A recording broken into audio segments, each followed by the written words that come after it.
Hello guys, let us start with the Smart Kida Current Affairs mock test for 22 and 23rd April in Hindi. Kishore Nandlaskar pass away हो गए recently. ये कौन थे, क्या करते थे? काइंडली अपना आंसर बताएं इसके अंदर. जो किशोर नंदलास्कर पास अवे हुए हैं रिसेंटली, ये एक एक्टर थे. आप लोगों ने इन्हें देखा होगा जिस देश में गंगा रहता है और फिल्म लाइक पूर्ण सत्य. ये 81 ईयर्स के थे और कोविड-19 के कारण इनकी मौत हुई है. ये देखिए, आप चेहरा भी देख सकते हैं. नंदलास्कर के ग्रैंडसन ने बताया कि इनकी कोविड-19 के कारण मृत्यु हो गई है. इनके एक वाइफ और 3 सन्स हैं. किस स्टेट गवर्नमेंट ने अनाउंस किया हेल्थ सेफ्टी वीक? ये अप्रैल 22 से 29 तक हो रहा है ताकि कोविड-19 की चेन ब्रेक हो सके. काइंडली अपना आंसर बताएं. आंसर जो इसका है वो बहुत सिंपल है और इसका आंसर है, ये झारखंड ने अनाउंस किया है. झारखंड में स्टेट गवर्नमेंट ने अनाउंस किया है follow a healthy safety week beginning from April 22 to 29. ये चेन जो कोविड-19 की है इसको तोड़ देगा. पीपल को एडवाइस किया गया है कि वो घर पे रहें और ज़्यादा अननेसेसरी वर्क के अलावा मूव ना करें. वो अननेसेसरी वर्क के लिए ना मूव करें, नेसेसरी वर्क के लिए मूव करें. Essential services, medical services continue रहेगी फंक्शन करने में. In all identified offices of the private sector, central and state government offices shall remain open. Walter Mondale passed away recently. He was the former vice president of which country? उत्तर है इसका USA के ये farmer vice president थे. इन्हें Ronald Reagan ने हराया था बहुत ही लॉस्ट लैंडस्लाइड के अंदर. ये लीडिंग लिबरल डेमोक्रेटिक वॉइस थे of the 20th century. Right, ये आप देख सकते हैं. BG Joshi passed away recently. ये किस स्पोर्ट से रिलेटेड थे? उत्तर है इसका कि ये हॉकी से रिलेटेड थे. बीजी जोशी जी जो हैं वो हॉकी से रिलेटेड खिलाड़ी थे. तो रिनोन्ड हॉकी स्टैटिस्टिशियन और हिस्टोरियन बबूल गोवर्धन जोशी, ये कोविड-19 के कारण इनकी भी मृत्यु हुई है. ये स्टैटिशियंस भी थे गेम के और रिकॉर्ड्स रखते थे. सर्वरल नेशनल डेलीज को ये हॉकी स्टैटिस्टिक प्रोवाइड करते थे. यूनियन कैबिनेट ने क्लियर किया है बेंगलुरु मेट्रो रेल का ambitious silk board to international airport line project. Estimated cost क्या है इस प्रोजेक्ट की? काइंडली आप आंसर बताएं. उत्तर है इसका 14,788 करोड़ रुपए, 14,788 करोड़ रुपीस. तो यूनियन कैबिनेट ने ये क्लियर किया है. 2 फेजेस में ये चलेगा. पहला फेज जो 2A का है ये कवर करता है आपका central silk board junction to KR Puram, और दूसरा जो रन करता है KR Puram to airport via Hebbal junction. ठीक है, तो आप देख सकते हैं.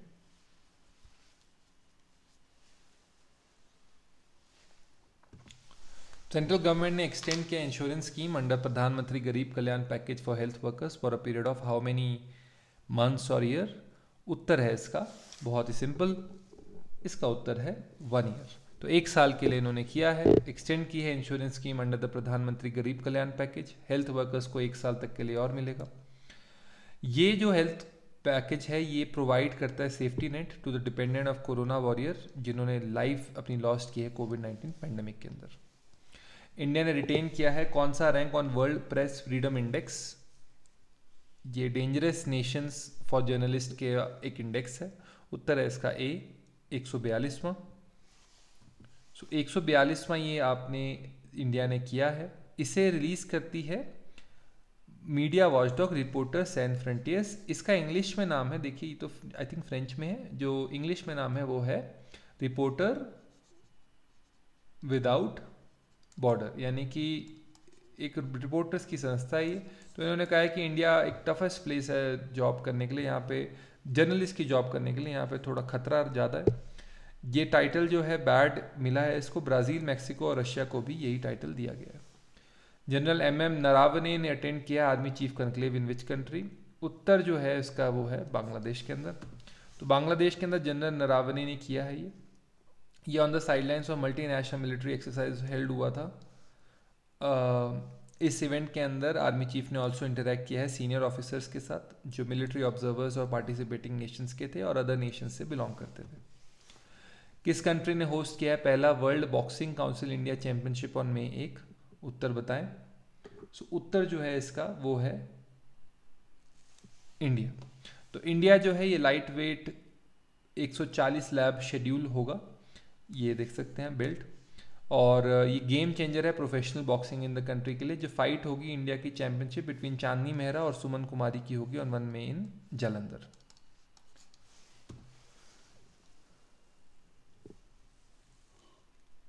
किसने टेक ओवर किया है as the chairperson of the FICCI's lady organisation Hyderabad chapter?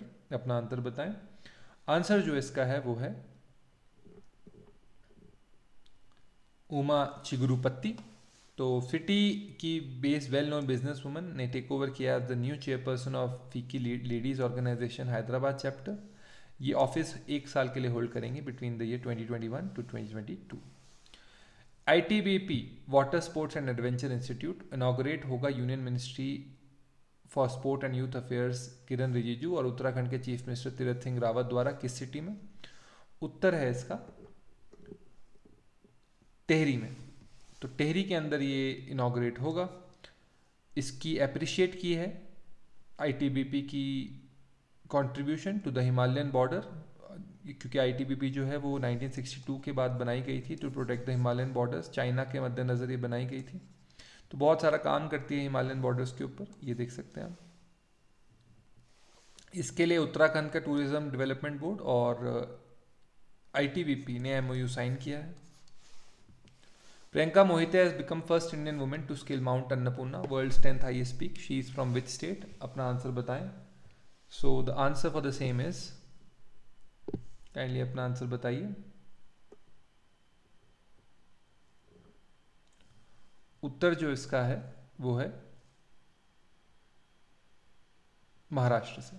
तो प्रियंका मोहिते सतारा वेस्टर्न महाराष्ट्र से और इन्होंने स्केल किया माउंट अन्नपूर्णा। ये 10th highest mountain peak in the world है और इसे किसी भी इंडियन वुमेन क्लाइंबर ने अभी तक नहीं किया था, तो फर्स्ट वुमेन है ये।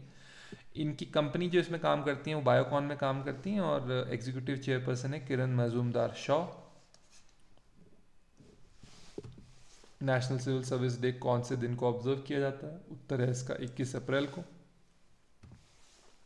तो नेशनल सिविल सर्विस डे 21 अप्रैल को ऑब्जर्व किया जाता है और डेडिकेटेड है इंडिया के नेशनल सिविल सर्वेंट्स को, इनकी कंट्रीब्यूशन और हार्डवर्क के लिए इन पब्लिक एडमिनिस्ट्रेशन। पहला national civil service day observe हुआ था 2006 में। अप्रैल 21 को नेशनल सिविल सर्विस डे चुना जाता है क्योंकि कंट्री के first home minister Sardar Vallabh भाई पटेल ने न्यूली अपॉइंटेड एडमिनिस्ट्रेटिव ऑफिसर्स को 1947 में इसी दिन एड्रेस किया था। डॉक्टर सरदार पटेल ने कहा था कि ये स्टील फ्रेम ऑफ इंडिया है, otherwise known as the backbone of country के एडमिनिस्ट्रेशन के। वर्ल्ड क्रिएटिविटी और इनोवेशन डे 2021 ऑब्जर्व हुआ है कौन से दिन को? उत्तर है इसका अप्रैल 21 को। तो world creativity and innovation day celebrate करता है क्रिएटिव इकोनॉमी जो कंसिस्ट करता है audio visual product, design, new media, performing art, publishing and visual art. Creativity and innovation sector जो है हाईली ट्रांसफॉर्मेटिव सेक्टर है वर्ल्ड इकोनॉमी का in terms of income generation, job creation and export earning. तो cultural and creative industries should be a part of the economic growth strategies according to the UNESCO report on cultural and sustainable development. ये country among the most dynamic sectors in the world economy. इन्होंने generate किया है $2.25 billion in revenue and 29.5 million job world wide. Railway minister ने announce किया कितने rupees का award for Mayur Shelke for exemplary act of bravery. इन्होंने एक बच्चे को ट्रेन की पटरी से ऊपर उठा के रख दिया था, ट्रेन आ रही थी सामने से, तो कुछ गुलाम पिक्चर जैसा सीन हो रहा था इसके अंदर, लेकिन ये पर्सनल ब्रेवरी के लिए नहीं था, ये एक एक्ट ऑफ ब्रेवरी था, श्योर शॉट। तो ये 50,000 रुपये का इनाम इन्हें दिया गया है। तो 19 अप्रैल को मयूर ने एक्सेप्शनल करेज शो किया और उन्होंने रेस्क्यू किया चाइल्ड को ट्रेन ट्रैक से। मयूर शेल्के ने अपनी जान की परवाह ना करते हुए चाइल्ड को रनिंग अनकमिंग ट्रेन से बचाया और इसको प्लेटफॉर्म पे प्लेस किया। YSR zero interest crop loan scheme launch हुई है case of the following state में, देख सकते हैं आप। YSR रेड्डी जो YS रेड्डी हैं, तो उत्तर इसका आंध्र प्रदेश है। इस स्कीम के अंदर आंध्र प्रदेश में लॉन्च हुई है और 6,27,906 फार्मर्स को 2019-20 राबी स्कीम के अंदर जिन्होंने भी 1 लाख तक का लोन लिया था और उसे रीपे किया, उन्हें मिला है 128.47 करोड़ का क्रेडिट। तो ये बट गया है इनके अंदर और उन्हें क्रेडिट मिला गया है, देख सकते हैं आप।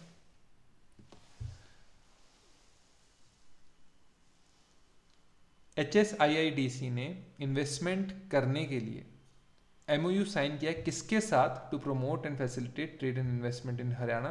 तो ये हरियाणा की है बॉडी। सो आंसर है इसका, काइंडली अपना आंसर बताएं।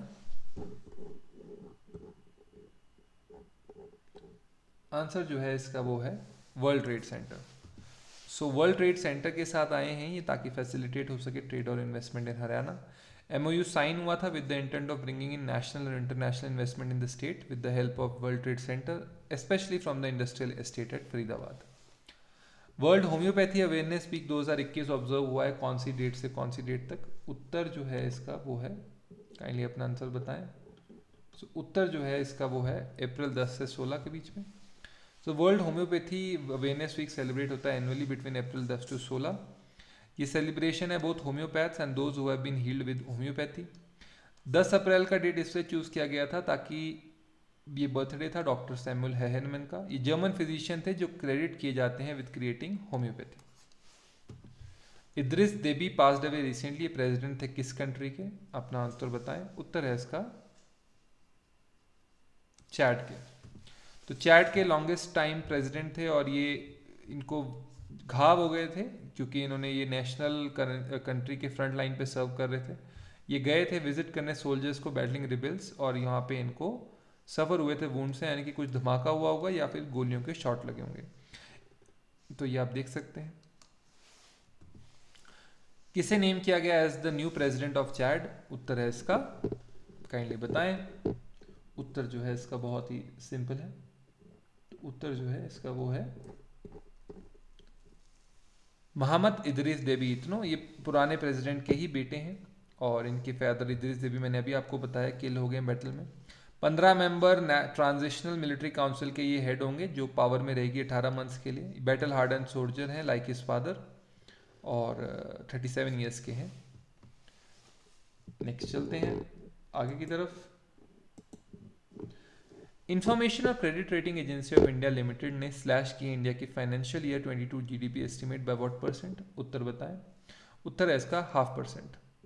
सो डोमेस्टिक रेटिंग एजेंसी इकरा ने ग्रोथ एस्टिमेट 0.5% से कट कर दिया क्योंकि नए लॉकडाउन और रिस्ट्रिक्शंस आ गई हैं इंडिया के अंदर, जिसके कारण ये कम करना पड़ा है।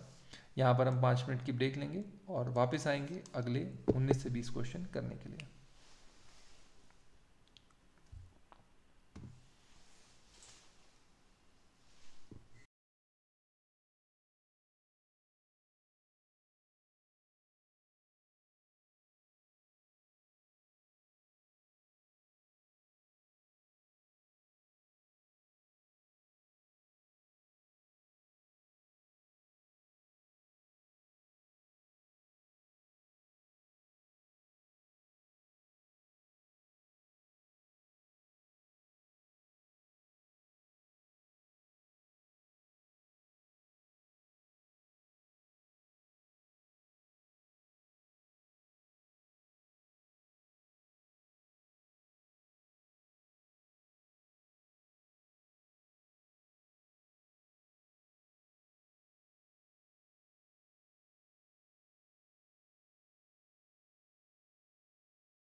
Let's go ahead, guys. Which mutual fund company has become the first mutual fund company to cross rupees 5 lakh crore AAUM? The correct answer for the same is SBI Mutual Funds. So SBI Mutual Funds Management Private Limited said that it has become the first mutual fund house in India to cross the rupees 5 lakh crore average assets under management mark. In the last 1 year, SBI's mutual fund average AUM has grown to 5.05 lakh crore from rupees 3.73 lakh crore. Co-creators of Google Pay, Sujit Narayan and Sumit Gawalani are launching FI, a neobank for salaried millennials in partnership with which bank? Kindly give the correct answer. The correct answer for the same is Federal Bank. So co-creators of Google Pay, Surjit Narayan and Sumit Galwani are launching FI, a neobank for salaried millennials in partnership with Federal Bank. Neobanks are virtual banks that work online and do not have physical branches. Founded in 2019, FI raised $13.5 million in its seed round led by Sequoia India and Ribbit Capital. Bitex has become the first cryptocurrency exchange in which country to provide investment declaration reports? Kindly give the correct answer. The correct answer for the same is C, India. So global cryptocurrency exchange Bitex has said that it has commenced providing investment declaration report for all its retail and institutional investors, becoming the first exchange in India to comply with the recent amendments made to the Companies Act 2013 by the Ministry of Corporate Affairs. Earlier this month, Ministry of Corporate Affairs has sought the full disclosure of crypto transactions and have also said it that the income from the cryptocurrency gains will be taxable under the Income Tax Act 1961. Which country has been elected to 3 key bodies of the United Nations Economic and Social Council, UN ECOSOC? The correct answer for the same is none of these, as India has been elected. India has been elected to 3 key bodies of the United Nations Economic and Social Council, UN ECOSOC. These bodies are the Convention on the Crime Prevention and Criminal Justice, CCPCJ, Executive Board of UN Women, Executive Board of the World Food Programme. CCPCJ, based in Vienna, acts as the principal policy-making body of the United Nations in field of crime prevention and criminal justice. CCPCJ has 40 member states that are elected by ECOSOC and is chaired by Bureau, including 1 member per regional group. Which of the following is India's only state to have a uniform civil code? Kindly give the correct answer. The correct answer for the same is Goa.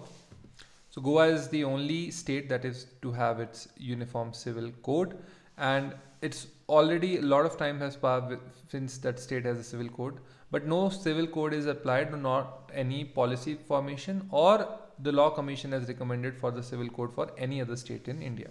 It has said that, Law Commission has said that it is neither desirable nor feasible. And I'll tell you why. Because Christians have their own laws, Muslims have their own laws, Hindus have their own laws. And this was a very important thing which was said by Mr.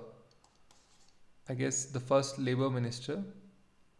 I'm not getting his name. So I think he was the first Labour Minister. Labour and Welfare Minister was Ambedkar. And first Janasangh founder Mukherjee, Shyama Prasad Mukherjee. So Shyama Prasad Mukherjee asked Mr. Ambedkar that why are you only codifying the Hindu laws? Why are you not codifying the Christian and the Muslim laws? So this was a question that he said that the future generation will ask you when they will ask that why only one law was codified under this Hindu Law Reform Committee 1941. Why no other laws were codified?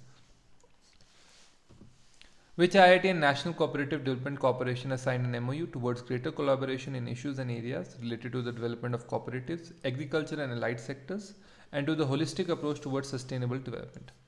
Kindly give the correct answer. The correct answer for the same is IIT Kharagpur and NCDC.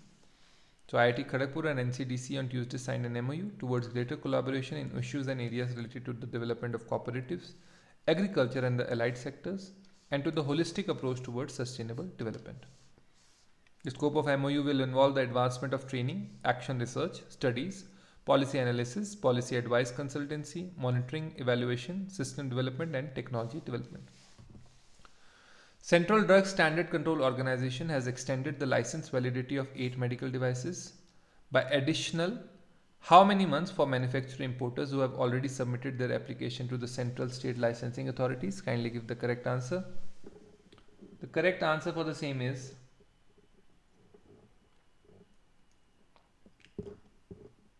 kindly give the correct answer. The correct answer for the same is by 6 months. So 6 month के अंदर अंदर ये license validity 8 regulated medical devices की 6 months के अंदर अंदर हो गई हैं. यूनियन हेल्थ मिनिस्ट्री ने अर्लियर नोटिफाई किए हैं 8 मेडिकल आइटम्स. ये सारे इम्प्लीमेंटेड मेडिकल आइटम्स हैं. CT scan equipment, MRI equipment, defibrillators, PET equipment, dialysis machine, X ray machine and bone marrow cell separator.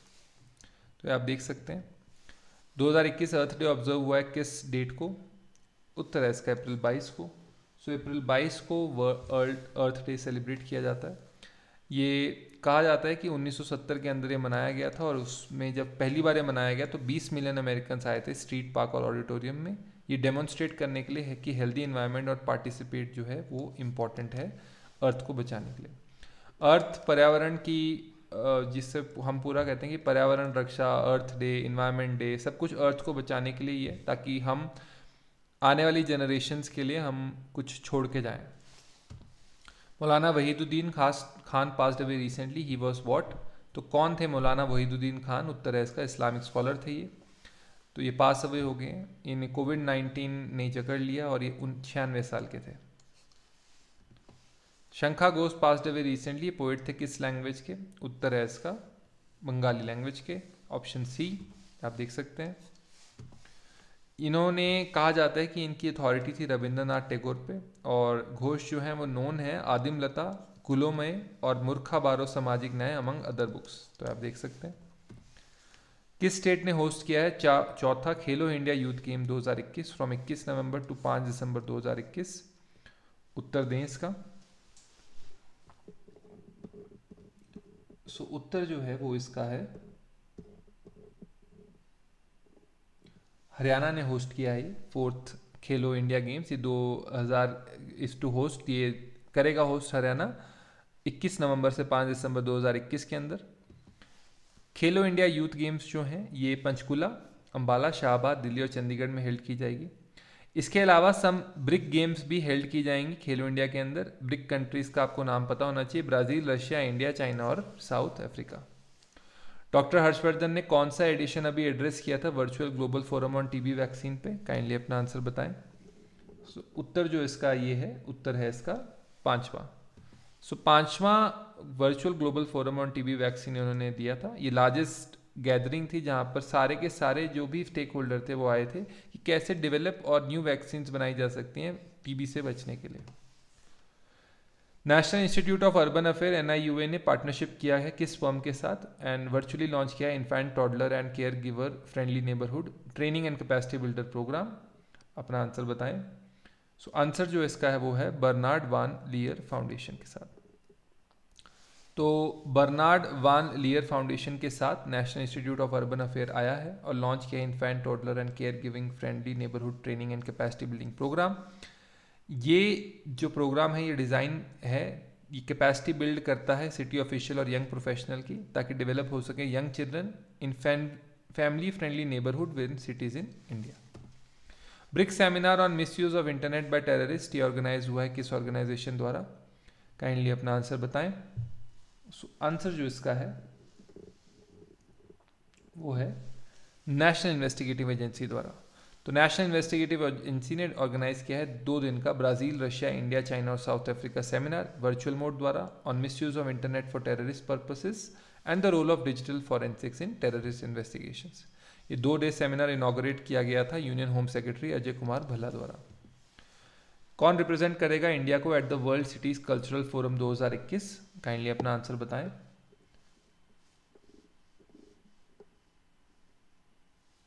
Arvind Kejriwal ji से रिप्रेजेंट करेंगे. तो अरविंद केजरीवाल जी जो है रिप्रेजेंट करेंगे दिल्ली को at the world cities cultural forum according to a statement issued by the city government on Friday. Invite किए गए हैं सादिक खान द्वारा जो मेयर हैं लंदन के और पार्टिसिपेट करेंगे जो कंप्राइज करेगा 40 world city including London, Tokyo, New York.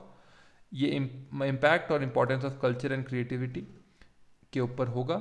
और जो ये कॉन्फ्रेंस है ये इसलिए भी हो रही है वर्ल्ड सिटी कल्चरल फोरम कि ताकि वैल्यूज़ इन पब्लिक पॉलिसी और सिटी प्लानिंग जो है ये आपस में बैठ के डिस्कस कर सकें। तो इंपॉर्टेंट सिटीज़ के जो लीडर हैं उन्हें बुलाया गया है। इंडिया ने 87th रैंक लिया है ग्लोबल एनर्जी ट्रांजिशन इंडेक्स में ऑफ WEF। किस कंट्री ने टॉप किया है, तो काइंडली अपना आंसर बताएं। आंसर है इसका स्वीडन ने टॉप किया है, नॉर्वे ने सेकंड नंबर लिया है, डेनमार्क ने तीसरा नंबर इसके अंदर हासिल किया है। इंडिया ने 87th पोजीशन रैंक किया among 115 country in the energy transition index. World economic forum ये निकालता है। कौन सी ऐसी अकेली इंडियन यूनिवर्सिटी है जिसने टॉप वर्ल्ड की 100 एजुकेशनल इंस्टीट्यूशन के अंदर आया है, जो कहा जा रहा है कि वो फाइट कर रहे हैं towards sustainability according to new global rankings release recently? उत्तर जो है वो इसका है ए, अमृता विश्व विद्यम यूनिवर्सिटी, अमृता विश्व विद्यापीठम यूनिवर्सिटी। ये 100 टॉप एजुकेशनल इंस्टीट्यूशन है जो सस्टेनेबिलिटी के लिए फाइट कर रहे हैं। ये 81st आई है overall ranking table of Times higher education impact ranking 2021 में। प्रीवियसली ये रैंक करती थी 301 से 400 के बैंड में, तो ये आप देख सकते हैं। Housing development finance corporation HDFC ने किसके साथ एंटर किया है स्ट्रेटेजिक पैक्ट पार्टनरशिप, ताकि वो कंपनी ऑफर कर सके housing loan to home buyers at competitive rates?